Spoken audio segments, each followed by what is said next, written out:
Sir आज जो है आप यहाँ पे बैठे हैं, क्या मकसद है? मेरा मकसद ये है कि आज मैं 3 ज्ञापन दे रहा हूँ। एक ज्ञापन ऑनरेबल प्रेसिडेंट को दे रहा हूँ जो थ्रू जाएगा रिस्पेक्टेड कमिश्नर की ओर से। एक ज्ञापन मैं ऑनरेबल प्राइम मिनिस्टर को दे रहा हूँ जो थ्रू जाएगा कलेक्टर गोरखपुर, श्रीमान कलेक्टर गोरखपुर की ओर से। और एक ज्ञापन मैं दे रहा हूँ और 2 प्रतियों में दे रहा हूँ जो ऑनरेबल गवर्नर के पास जाएगा और उसी की एक copy honourable president of India को जाएगा। किस संदर्भ में? 3 ज्ञापन। एक ज्ञापन जो सदन में बच्चों ने, युवाओं ने, इस देश के महान युवाओं ने, क्रांतिवीरों ने, जिनके ऊपर यूएपीए लगा है, वह मैं ये कहने की कोशिश कर रहा हूँ ऑनरेबल प्रेसिडेंट से कि फौरन उस जुर्म को, ये अपराध है उनके ऊपर ये यूएपीए लगाना, उनसे यूएपीए वापस ले लिया जाए और उन बच्चों को, उन युवाओं को जो सभी के सभी बेरोजगार हैं, सभी पढ़े लिखे हैं, जो गरीब हैं, उनके माता पिता की आवाज़ सुनी जाए और सुन के ये अपराध का आप सदन क्या किसी के बाप का है? सदन 142 करोड़ लोगों के बाप का सदन है। सदन किसी के बाप का नहीं है कि मुकदमा लगा देगा। और बच्चे अपने अधिकारों की मांग करने गए थे और इस भारत की सदन में बैठे चंद लोगों को छोड़ के कुछ सदस्यों को छोड़ के, नुमाइंदों को जिनका मैं सम्मान करता हूं, थोड़े से सदस्यों को छोड़ के सदन में बैठे भ्रष्टाचारियों, चोरों, बलात्कारियों, अपराधियों को, जिन्होंने भारत की दशा आज क्या कर दी है। बेरोजगारी इस तरीके से फैली हुई है, जुआ भारत म्यूट हो चुका है, भारत बूटे में तब्दील हो गया है, भारत में कुपोषण 22 करोड़ लोग कुपोषित हैं। इन बेईमानों के वजह से सदन का सम्मान, सदन की रक्षा, किसकी रक्षा? सदन में जो बैठते हैं, जो क्रिमिनल, बलात्कारी और हिंसक बैठते हैं सदन में, इनकी रक्षा। अरे जुआओं की रक्षा, वो 6 जुआओं की रक्षा जिन्होंने इस देश के सभी जुआओं का, देश में जहां कसक है, देश के दिल में लोगों की गरीबी, अभाव और अशिक्षा, बेरोजगारी के लिए, और सबसे बड़ी सदन में बैठने वाले लोग हिंदू मुस्लिम नफरत की जंग लड़ा के इन सदन में बैठे हैं। हिंदुस्तान ऐसे चलेगा? क्या हिंदुस्तान किसी के बाप का देश है? क्या हिंदुस्तान किसी के? जिस तरह से ये सदन में घुसे, क्या ये सही है? बिल्कुल सही है। सदन हमारा है, 142 करोड़ लोगों का है। जब सदन के दरवाजे पर बैठ के आवाज नहीं सुनते हैं, आपको पता है, मैं पूर्वांचल गांधी 150 पत्र ऑनरेबल प्रेसिडेंट को लिखा हूँ। जीएसटी पर, टोल टैक्स पर, आप सबको मालूम है, टोल टैक्स तोड़ने के लिए कॉन्स्टिट्यूशन डेट पर गया था, एक पत्र का जवाब नहीं आता। ये बहरे और अंधे हैं क्या? इनकी बहरी और अंधी सरकार के लिए धुआं नहीं था, वो धुआं भी नहीं था, एक रंग था उन बहादुरों ने उड़ाया था। वो भगत सिंह की संतानें हैं, वो मेरी संतानें हैं, और तुम्हारी हिम्मत है यूएपीए लगा दोगे। और लगाए हो तो मैं ऐलान करना चाहता हूं, मैंने ज्ञापन में लिखा हूं कि दिल्ली पहुंचकर तुम्हारे सदन को, मैं इस मीडिया के माध्यम से सदन को बताना चाहता हूं कि दिल्ली पहुंचूंगा तो तुम्हारी सदन को, और वो सदन तुम्हारा नहीं है, वो सदन मेरा भी उतना ही है, उस सदन पर मेरा भी उतना ही अधिकार है। तुम यूएपीए लगाओगे? सर कहना ये है सर कि जो वो कार्य किए सदन में घुस करके, यह एक अनुचित कार्य है। वो पूरी तरह से लिसन टू मी, पूरी तरह अनकॉन्स्टिट्यूशनल है, संवैधानिक है। सदन में घुसने का हमको अधिकार है, और जिस तरीके से सदन में पकड़ कर रुके रहिए इन लोगों ने मारा है, वह उस तरह का अंग्रेजी काल में नहीं हुआ था जब भगत सिंह और बटुकेश्वर बम फेंक दिए थे। उसके बाद प्रोसीडिंग हुई थी, एक थप्पड़ किसी ने छोड़ने की कोशिश नहीं की थी अंग्रेजी हुकूमत में, और उन लोगों को, उस सदन में सदस्यों को मर जाना चाहिए।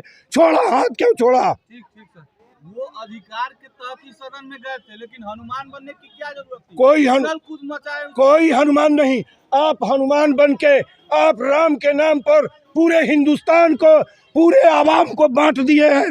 हनुमान का नाम लेगा, वो जिसका मन होगा नाम लेगा, वो उसका अधिकार है। वो शंकर का नाम लेगा, आप जो है संगोल लगाते हैं, आप सदन में कुरान पढ़वाएंगे, उद्घाटन के समय गीता का पाठ करवाएंगे, तब आपको सदन नहीं याद आएगा, तब आपको हनुमान नहीं याद आएगा। आज आपको हनुमान याद आ रहा है, वो हनुमान पढ़ेंगे, वो अपने महाभारत को पढ़ेंगे, अपने माँ बाप का श्लोक पढ़ेंगे, वो सदन उनका है।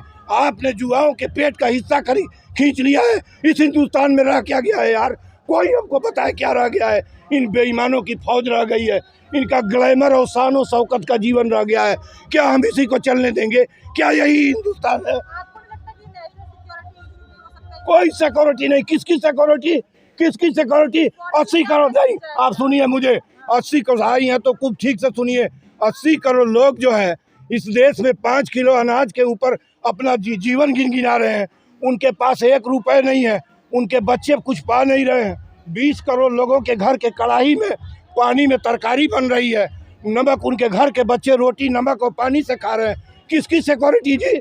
कौन कहता है किसकी सिक्योरिटी? सदन में बैठने वाले ग्लैमर और इन बेईमानों और लुटेरों की सिक्योरिटी।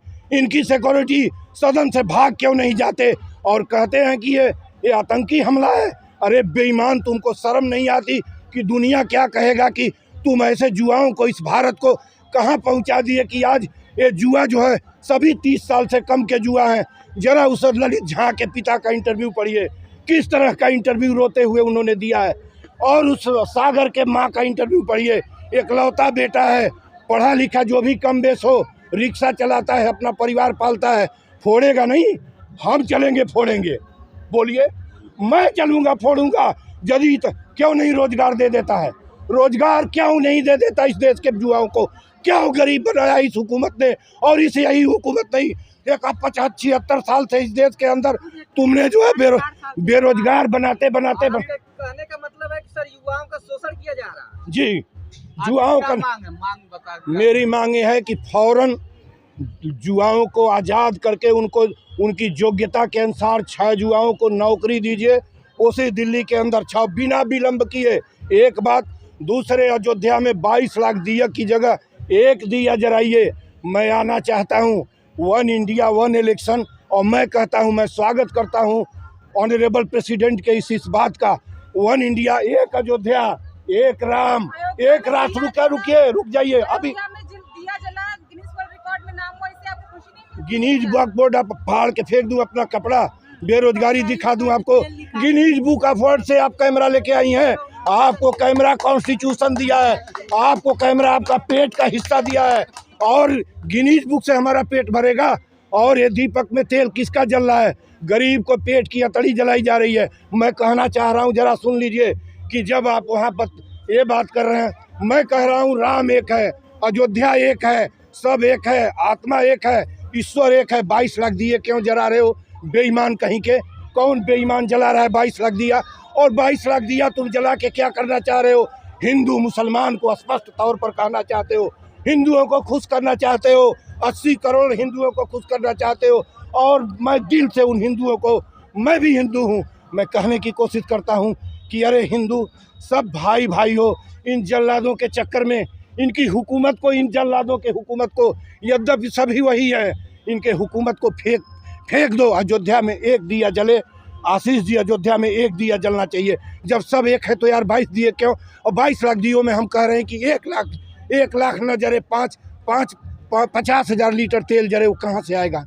किसके बाप का आएगा? एक वीडियो में मैं पढ़ रहा था, 168 रुपये 1 दिया पर कास्ट आ रहा है। गुड़ा भाग करके देखिए, प्रधानमंत्री की जहाज उतरेगी, सिक्योरिटी उतरेगा, और विदेश से क्रेन और पुष्प वर्षा के लिए बुलाए हुए हैं। बगल में बच्चे मर रहे हैं। इस गोरखपुर का सोमालिया चलना हो, जिस मीडिया बंधु को चलना होगा, क्या दिखाई नहीं दे रहा है? 22 लाख दिए क्यों? किस बात के लिए 22 लाख दिए? किसके बाप के यहाँ से तेल का पैसा आएगा?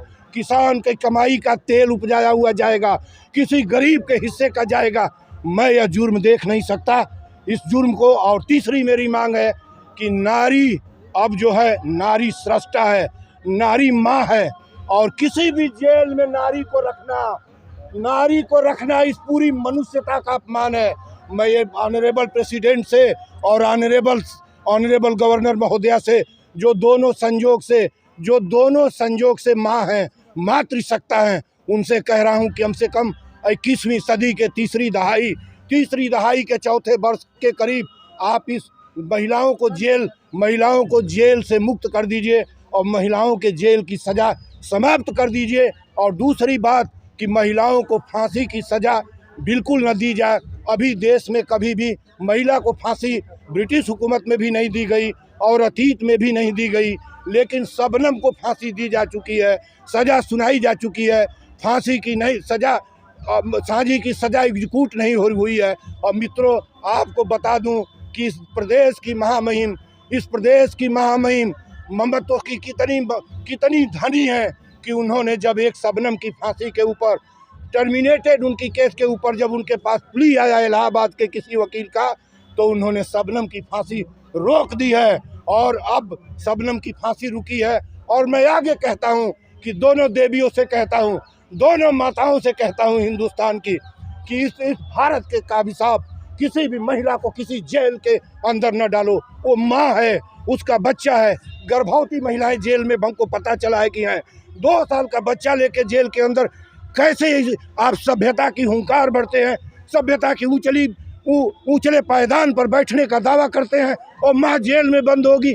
बंद कैसे होने दूंगा आज़ाद भारत के अंदर। मैंने यह निवेदन किया।